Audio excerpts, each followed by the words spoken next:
எனது அன்பிற்குரிய மாணவ மாணவிகளே, ஆசிரியர்களே, பெற்றோர்களே, உங்கள் முன் நான் எதற்காக நின்று கொண்டிருக்கிறேன் என்றால், இளமையில் கல் என்று சொல்வார்கள், கேட்ச் தம் யங். அதை சொல்லத்தான் நான் இங்கு வந்துள்ளேன். நாம் என்னென்ன வகையில் நமது நாட்டை முன்னுக்கு கொண்டு வருவேன் என்ற எண்ணத்தில் பலவிதமான ஆராய்ச்சிகளை செய்து வந்துள்ளேன். இதன் மூலம் நமது நாட்டிற்கு நன்மை கிடைக்கும் என்பதை ஆராய்ந்து வருகிறேன். நான் அமெரிக்காவில் இருந்தபொழுது கண்ணால் கண்டு ஆச்சரியம் அடைந்த விஷயம் என்னவென்றால், உலகத்திலேயே உள்ள அத்தனை நாட்டு மக்களும் அங்கே உழைத்து அமெரிக்க நாட்டை மென்மேலும் முன்னேற்றி கொண்டு வருகிறார்கள். எல்லா விதமான முயற்சிகளிலும் ஈடுபட்டு அமெரிக்காவை முன்னுக்கு கொண்டு வர தொடர்ந்து முயற்சிகளை செய்து கொண்டு வருகிறார்கள். எல்லா இடங்களிலும் தலைமை பொறுப்புகள் இருப்பவர்கள் இந்தியர்களாக இருக்கின்றார்கள். தமிழ்நாட்டை சேர்ந்த மிக மிக உயர்ந்த பதவியில் இருந்து மற்றவர்களுக்கு வழி நடத்துகிறார்கள். குறிப்பாக கண்டுபிடிப்பதிலும் தமிழர்களே அதிகமாக உள்ளனர். எனது நெருங்கிய நண்பர் கஸ்ஸாலி அவர்கள் சீனாவிற்கு வியாபார விஷயமாக தொடர்ந்து போய் கொண்டு வந்து இருந்தார். ஒவ்வொரு தடவையிலும் சைனா எப்படியெல்லாம் முன்னேறி கொண்டிருக்கிறது என்று என்னிடம் கூறிக்கொண்டு இருந்தார். நாங்கள் அமெரிக்காவையும் சைனாவையும் ஒப்பிட்டு பார்த்து கொண்டிருப்போம். இந்த ஒப்பீட்டில் நமது தமிழ்நாடு எங்கே இருக்கிறது என்பதை நாங்கள் விரிவாக விவாதித்து வந்தோம். சைனாவின் முன்னேற்றங்களை நான் சொன்னால் நம்ப மாட்டீர்கள். அந்த அளவிற்கு சைனா தொடர்ந்து முன்னேறி வருகிறது. ஒரு பள்ளிக்கூடத்தில் ஒரு மாணவன் என்று தேர்வு செய்து அவர்களை சீனாவிற்கு கொண்டு காட்ட வேண்டும் என்று கஸ்ஸாலி அவர்கள் ஆதங்கப்படுவார்கள். நாம் இந்த போட்டியில் வேலை பார்க்கும் நாடாக இல்லை. ஆனால் போட்டியில் நாம் தமிழகமும் ஒரு வலுவான போட்டியாளர்களாக உண்மையில் பங்கெடுத்து கொண்டிருக்கின்றோம். அதற்கான காரியங்களை நான் சொல்ல ஆசைப்படுகிறேன். முதலாக கல்வி நமது ஏவுகலம். ஆங்கிலத்தில் அதை லான்ச் பேட் என்று சொல்வார்கள். பொருளாதார வளர்ச்சியில் நமது வளர்ச்சி விகிதம் 2 இலக்கணத்தில், அதாவது டபுள் டிஜிட் ஆக உள்ளது. இது இந்தியாவே நம்மை திரும்பி பார்க்க வைத்துள்ளது. அதற்காக நம்மிடம் வலுவான திங்க் டேங்க் இருக்கிறது என்பது சிறப்பான அம்சம். அதற்காக இந்த அரசிற்கு நமது பாராட்டுக்கள். மொத்த உள்நாட்டு உற்பத்தி, ஜிடிபி, வேலைவாய்ப்பு, ஏற்றுமதி போன்ற மொத்த வளர்ச்சிகள் விரைவாக தொடர்ந்து நடந்து கொண்டே இருக்கின்றன.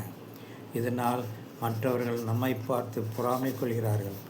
மிக முக்கியமான இந்த சூழ்நிலைகளுக்கு ஏற்ப ஆராய்ந்து நமது அரசு மாணவ மாணவிகளுக்கு 20 லட்சம் கம்ப்யூட்டர்களை கொடுத்து ஊக்கப்படுத்தி வருகிறார்கள். எனது படிக்கும் காலத்தில் கம்ப்யூட்டரை தொட்டு பார்க்க கூட முடியாது. இது போன்ற பல சேவைகளை இந்த அரசு மாணவ மாணவிகளுக்கு செய்து வருகிறது. இன்னும் 2 வருடங்களில் நம் மாணவ மாணவிகள் செய்யும் செயல்களால் நாம் இந்தியாவே பிரமிக்கப் போகிறது. அவர்கள் வெற்றி என்ற மலையை இழுத்து கொண்டு வந்து விடுவதை நாம் நிச்சயம் பார்க்கத்தான் போகிறோம். ஏனென்றால் வெற்றிகளை குறிக்கும். சக்சஸ் பிரீட்ஸ் சக்சஸ் என்று ஆங்கிலத்தில் சொல்வார்கள். வெற்றி பெற 2 வழிகள் தான் உள்ளன. ஒன்று முதலாக செய்வது, 2வது அதை வேகமாக செய்கிறது. இதை ஆங்கிலத்தில் first more advantage and fast more advantage. ஒரு உதாரணத்திற்கு நாம் 2 மாகாணங்களை பார்ப்போம். ஒன்று தமிழ்நாடு, மற்றது குஜராத். 2ம் பணக்கார மாகாணங்கள் என்று ஒன்றிய அரசின் புள்ளி விவரங்கள் கூறுகின்றன. 2மே பணக்கார மாகாணங்கள். ஆனால் அவற்றின் வழிகள் வித்தியாசமானவை. இது நமக்கு ஒரு ஆழமான பார்வையை தருகிறது. 80% மாணவ மாணவிகள் பள்ளி படிப்பை பூர்த்தி செய்து மட்டுமல்லாமல் 50% மாணவ மாணவிகள் தமிழ்நாட்டில் கல்லூரி படிப்பையும் தொடர்கிறார்கள். உண்மையான செல்வம் என்பது மனித செல்வம் மட்டுமே. That is human wealth.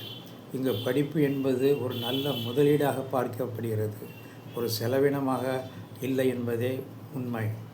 இன்று நாம் படிப்பிற்காக செலவிடும் பணம் மாணவிகளின் வாழ்நாள் முழுவதும் அவர்களை பாதுகாக்கும். அறிவாற்றலை தொடர்ந்து பெருக்குவது ஏராளமான வாய்ப்புகளை உருவாக்கிறது. தமிழ்நாட்டில் ஆரம்ப சுகாதார நிலையங்கள் அதிகமான டாக்டர்கள் பணி செய்கிறார்கள். தமிழ்நாட்டில் குஜராத்தை விட 2 மடங்கு மருத்துவமனைகள் உள்ளன. தமிழ்நாட்டில் பொதுக்கல்வியும் சுகாதார அமைப்புகளும் மிக மிக வலுவாக உள்ளன. நாம் எல்லாரையும் அரவணைத்து செல்வதால் நமது சமுதாயம் வலுவாக உள்ளது. தமிழ்நாட்டில் 40% உழைப்பாளர்கள் பெண்களே. இது இந்தியாவை பாராட்டும் செயலாக இன்று பார்க்கப்படுகிறது. மாணவிகள் படிக்க, வேலைவாய்ப்புகள் பெற, முன்னேற ஏராளமான வழிகளை ஆராய்ந்து நம் அரசு செய்து வருகிறது.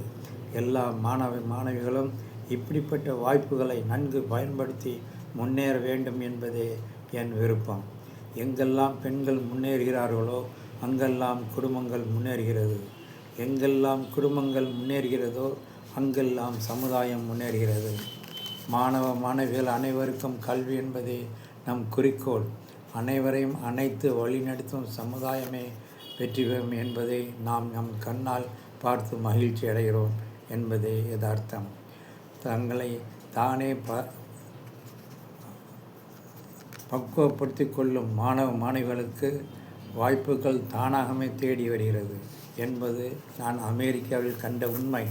அதைத்தான் நீங்களும் இன்று தமிழ்நாட்டில் செய்து வருகிறீர்கள். 11% பொருளாதார வளர்ச்சி கடந்த வருடத்தில் நாம் அடைந்து உள்ளோம். இது இந்தியாவிலேயே மிக வேகமான வளர்ச்சியாகும். இது ஒன்றிய அரசின் கணிப்பு. இப்படிப்பட்ட சாதகமான பொருளாதார வாய்ப்புகள் தமிழ்நாட்டிற்கு வர காரணம் என்பதை நாம் சிந்தித்து பார்க்கிறோமா? பல உலக பெரிய நிறுவனங்கள் தமிழ்நாட்டில் உள்ள திறமையான இளைஞர்களின் பட்டாளத்தை தேடி ஓடி வருகிறார்கள். மேலும் இந்தியாவிலேயே ஒரு அமைதி விரும்பும் மாநிலமாக தமிழ்நாடு உள்ளது. அதிகமான ஆப்பிள் டெலிஃபோன்கள் தமிழகத்தில் தான் தயாரிக்கப்படுகின்றன. கார்கள், மின் சாதனங்கள், மோட்டார் பைக்குகள் இங்குதான் அதிகமாக தயாரிக்கப்படுகின்றன. வேலைவாய்ப்புகள் திறமைகளோடு தயார் நிலையில் இருக்கும் மாணவிகளை தேடி வருகிறது என்பதை நாம் கண்ணால் பார்த்து வருகிறோம். நீங்கள் தொடர்ந்து உங்களை தயார்படுத்தி கொண்டால் உங்களை யார்தான் தேடி வர மாட்டார்கள். பணம் வெற்றி மட்டுமே வெற்றியாகாது. நான் அடிக்கடி பத்திரிகையில் பார்க்கும் ஒரு செய்தி என்னவென்றால், குஜராத் ஒரு மாநிலம் பணம் படைத்தது, ஆனால் குஜராத்திகள் அனைவரும் சமமான பணக்காரர்கள் இல்லை என்பதால். இது நமக்கு ஒரு ஆழமான கருத்தை சொல்வதை நாம் நன்கு ஆராய்ந்து பார்க்க வேண்டும். ஆனால் நம் தமிழகத்தில் சமமான பணக்காரர்கள் அதிகமுள்ள ஒரு மாநிலம். அது மட்டுமல்லாமல் இந்தியாவிலே மிக குறைந்த எல்லைகளுள்ள மாநிலம் தமிழகம் மட்டுமே. இங்கு நாம் யாரையும் குறைத்து மதிப்பிடவில்லை. ஒரு நன்கு படிக்கும் மாணவனை காட்டிய ஆசிரியர் அந்த மாணவரை பார், அவன் எப்படி படிக்கிறான் என்று போலத்தான் நானும் சொல்கிறேன். இதில் எந்த உள்நோக்கமும் இல்லை. ஒரு புரிதலுக்காக சொல்லப்படுவது தான் இது. மக்களின் மனித வளர்ச்சி இல்லாமல் கிடைக்கும் பொருளாதார வளர்ச்சி எல்லா மக்களையும் போய் சேராது என்பதே யதார்த்தம். ஆனால் இன்று நம் தமிழகத்தில் மிக குறைவான ஏழைகளே உள்ளன. கல்விக்கும் பொது சுகாதாரத்திற்கும் அதிக முக்கியத்துவம் கொடுக்கப்படுகிறது. தமிழகத்தின் வளர்ச்சி எல்லா மக்களையும் சென்று அடைகிறது.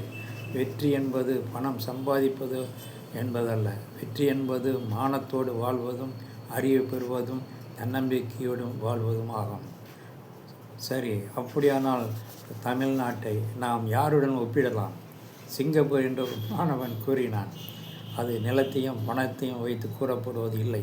அது தமிழக மனித வளத்தை பார்த்து கூறப்பட்டதாகும். எனவே நீங்கள் இந்தியாவின் மனித வள தலைநகரில் இருக்கிறீர்கள் என்பதை மறந்து விடாதீர்கள். நன்கு படியுங்கள். எல்லா திறமைகளையும் வளர்த்து கொள்ளுங்கள்.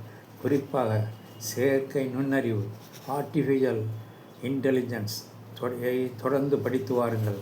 ஏனென்றால் இன்னும் 2 வருடத்தில் 20% வேலையாட்கள் செயற்கை நுண்ணறிவு, ஆர்டிஃபிஷியல் இன்டெலிஜென்ஸ் இல்லாதவர்கள் வேலை இழப்பார்கள் என்று வல்லுநர்கள் கூறுகிறார்கள்.